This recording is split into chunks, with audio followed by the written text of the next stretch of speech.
Hi everybody, James Cross with SDS Automation, and I'm here today with our ChannelBender SXP to demonstrate a few of the features that this machine delivers that no other machine in the sign industry is capable of doing. Several of these features will help to reduce your labor costs by eliminating functions that are done manually right now, or tasks that are done manually by your channel letter fabricators. So what we're going to be looking at in this video is we are running this 12-inch, approximately 12-inch tall letter P out of 3.5-inch 040 aluminum. We're going to be doing the outside part, and also over here you see the inside part. And a few of the things to pay attention to as you watch this material feed through the machine and the letter being formed. Firstly, on the back side, you will see the machine create the flange of the letter and put the notches in the arc and also the inside and outside corners, allowing to create a nice smooth bend and sharp corners on the letter. In the overlap, the seam at the top of the letter is really nicely hidden, and you can see right here as I bring it up to the camera, there are rivet holes already created in that overlap. There's 2 on either side. So the bending machine is going to create those 1/8-inch rivet holes.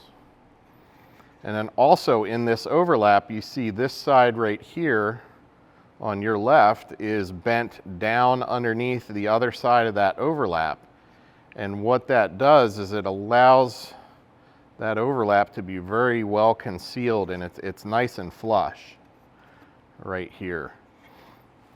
And in addition to creating the offset break and the 1/8-inch rivet holes, you can see there is a notch in this corner on the right side, and that is the machine automatically removing the flange at the overlap. Right now your fabricators are trimming that out with probably tin snips or something like that. And in the bottom of the letter, you're also going to see the machine create these 1/4-inch drain holes. So our hydraulic hole punch can do both the 1/8-inch diameter holes and the 1/4-inch diameter holes. It's height adjustable, so it can travel up and down and put those holes anywhere in the wall of the letter or even in the flange. So this particular letter has 2 1/4-inch drain holes. It's just how we set it up. You can do 1 hole. And on the inside part of the letter, this is how it will come off the machine. It's really nice. The outside corners are nice and crisp, and that overlap, again, it has the 2 rivet holes on each side and the offset break. So you can see that goes together really nicely. Just put a couple of rivets in there, pull them tight, and that piece will be finished and ready to go. So and we'll explain the runtime once the machine is finished. We have Kyle, our technical operations manager here, who's going to join us and go through a few things in the software, explaining how to open up a file, set the toolpath, a few other things, and then the machine will be in motion. It's going to run the outside part and the inside part consecutively. And whether you're running one individual letter or an entire set of channel letters, that's what you can expect from the machine, is to do continuous production one after the other. So Kyle, come on in and let's put it to work. All right, let's take a look here into our software, our SDS Bender CAD software. This allows us to open our design files and then go through the steps to create the pieces out of the machine here. So first, I have this loaded right now with, as James mentioned, a 3.5-inch 040. In our software here, we have our material catalog, or our material selector. We can verify that we have that material selected. This will apply all the proper settings and machine functions to this particular work that we're doing here. I do already have a DXF file open in our software. Our software is capable of opening files of various file types, whether it's Adobe Illustrator, PDF, or as I mentioned, DXF, which is the most common. So we can see we've got a full file here, we've got a full alphabet here, but we're going to focus on this letter P. And you know, this is the same file that was used at the router to cut the backs. Therefore, I need to make my return, you know, a little bit bigger than the back panel so that the back panel can fit inside the return.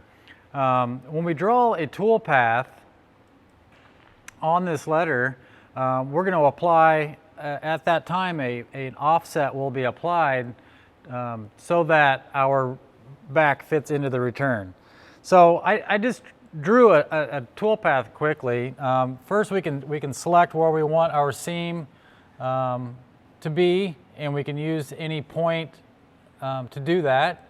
In this case here, I'm going to start up here, and as you can see, I move the cursor around the letter.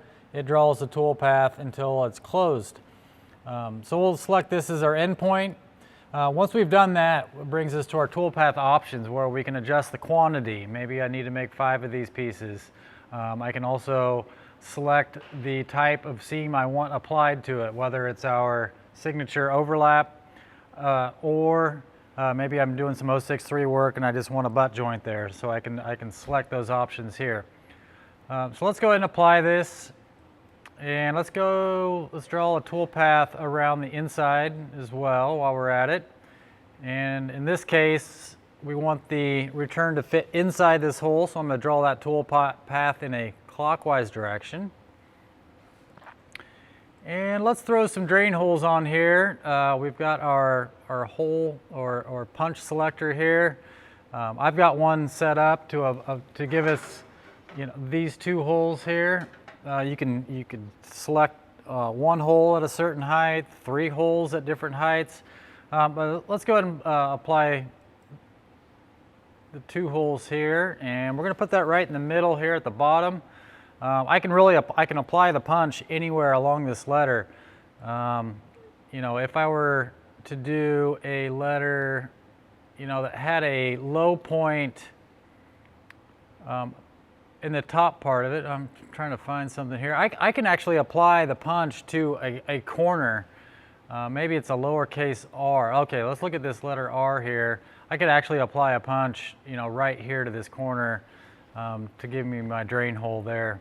But all right, so let's get back here to the letter P that we're working on. I've got the 2 tool paths drawn, both for the outside and the inside. I can see both of these tool paths utilizing our toolpath list view. Once we click here, we're going to see a layout of all the tool paths that we have drawn on this file. Maybe there's 10, 12 segments, and they're all going to show here. From here, I can individually select the pieces I want, or if I would like them all, I can use the Select All button here and select that whole piece, or that whole sign. Once I have my 2 pieces selected here, I can see how much material is needed, kind of give me an idea whether I feel like I've got enough material up on my coil stand. But now that I have these 2 selected, once I click Run here, it's going to create the 2 pieces consecutively or back to back. First, our outside, and then it's going to, once it's finished with it, it's going to move right into the inside piece. So let's go ahead and get this started. And we'll kind of look at some of the functions of the machine as it's moving here.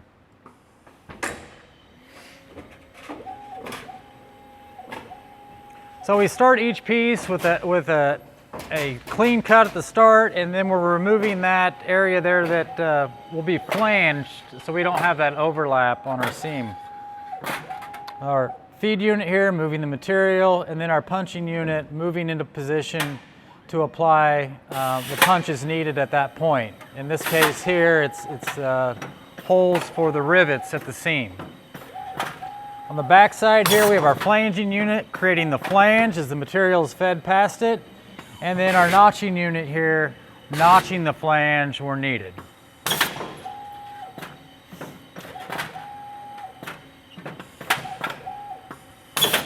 And material is making its way out of the bending nozzle here. We're creating that offset overlap.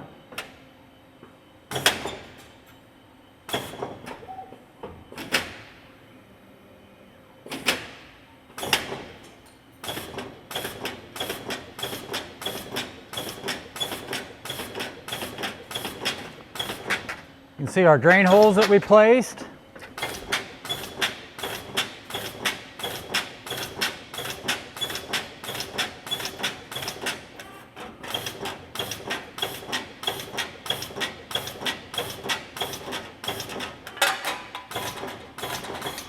Currently notching all the relief notches that are needed in that arc portion of the letter.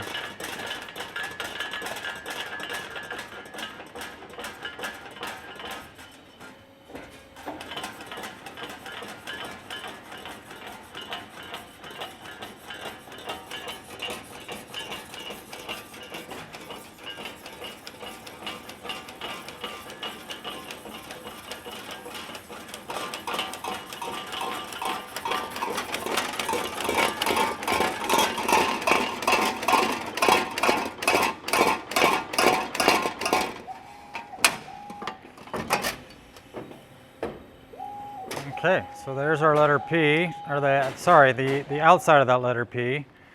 We've got our drain holes in there, as James pointed out, as well as our rivet holes here. This letter, I can see in our software here had a runtime of 2 minutes and 19 seconds.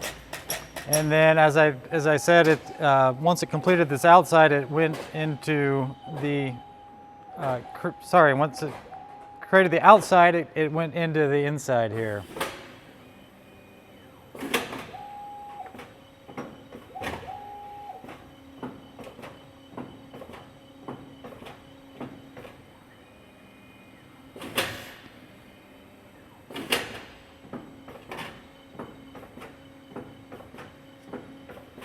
And while this is processing this, I'm going to kind of point out here on this inside arc, we need to create relief in this flange for that left arc bend, and we have some options in our software. We can either have the notching unit notch that, or we can create slits in the flange by using the flanging unit, and that's what we're using here. But there is some option there on how to achieve that.